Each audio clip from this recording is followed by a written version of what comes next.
स्वाध्याय इयत्ता 10वी मराठी. आश्वासक चित्र. कवितेचा विषय स्त्री पुरुष समानतेचे भविष्यकालीन आश्वासक चित्र. कवितेतील पात्र मुलगा व मुलगी. कवितेतील मूल्य स्त्री पुरुष समानता. आश्वासक चित्र दर्शवणाऱ्या ओळी. मुलगी व मुलगा एकमेकांची कामे करतात. भातुकलीतून वास्तवात येतील. खालील शब्दसमूहांचा तुम्हाला समजलेला अर्थ लिहा. 1. तापलेले ऊन. अर्थ आहे भविष्यातील धगधगते वास्तव होय. 2. आश्वासक चित्र. अर्थ आहे भविष्यात स्त्री पुरुष समानता वास्तवात येईल याचे आश्वासन होय. 3. मुलीचा आत्मविश्वास व्यक्त करणाऱ्या कवितेतील ओळी शोधा. अ. मी दोन्ही करू शकते एकाच वेळी. उडवलेला चेंडू आभाळाला शिवून नेमका येऊन पडतो तिच्या ओंजळीत. कवयित्रीच्या मनातील आशावाद. भविष्यात स्त्री पुरुषांमध्ये परस्पर स्नेहभाव व सामंजस्य निर्माण होईल.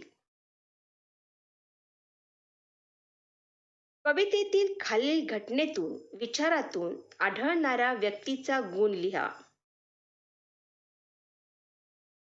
अ. मांडी घालून मुलगा बसतो गॅस समोर. सहकार्य. आ. मी दोन्ही करू शकते एकाच वेळी. आत्मविश्वास. ई. जिथे खेळले जातील सारेच खेळ एकाच वेळी. समंजसपणा. काव्य सौंदर्य. प्रश्न.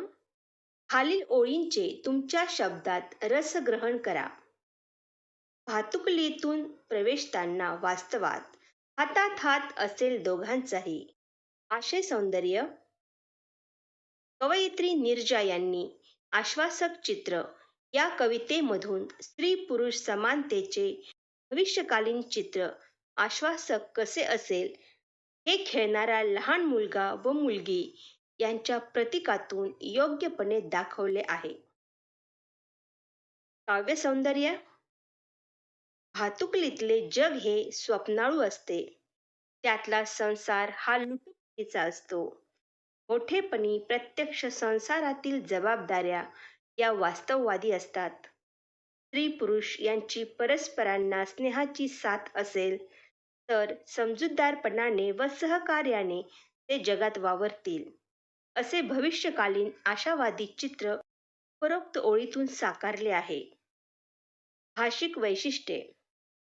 कवयित्रीने साध्या विधानातून थेट विचारगर्भ आशय मांडला आहे.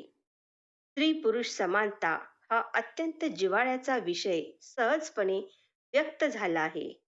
दोघांमधील भविष्यकालीन सामंजस्याचे लोभस परंतु प्रगल्भ चित्र हातात हात असेल या वाक्यखंडातून प्रत्येकारित्या प्रकट झाले आहे.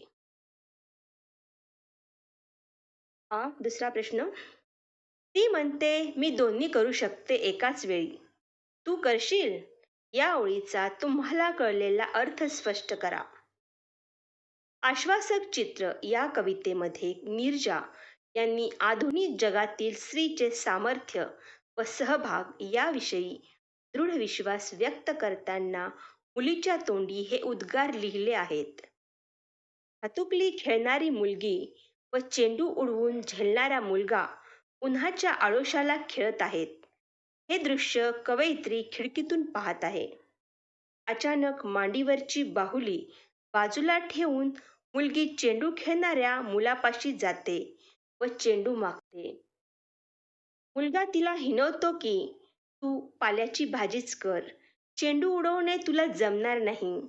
तेव्हा मुलगी त्याला अत्यंत आत्मविश्वासाने म्हणते की मी स्वयंपाक व चेंडू उडवणे हे दोन्ही एकाच वेळी करू शकते. तू माझे काम करशील का?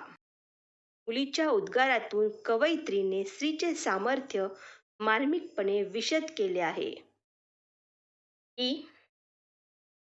कवितेतील मुलगा आणि मुलगी कशाचे प्रतिनिधित्व करतात असे तुम्हाला वाटते? तुमच्या शब्दात लिहा. तर कवयित्री नीरजा यांनी आश्वासक चित्र या कवितेतून स्त्री पुरुष समानतेचे भविष्यकालीन आश्वासक चित्र रंगवले आहे.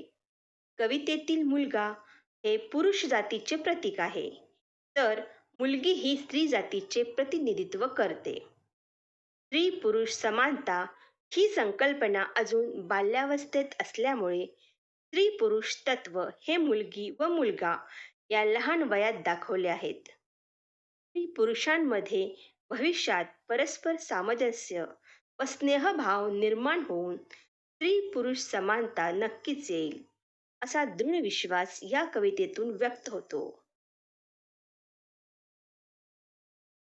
की स्त्री पुरुष समानतेबाबत तुम्हाला अपेक्षित असलेले चित्र तुमच्या शब्दात रेखाटा.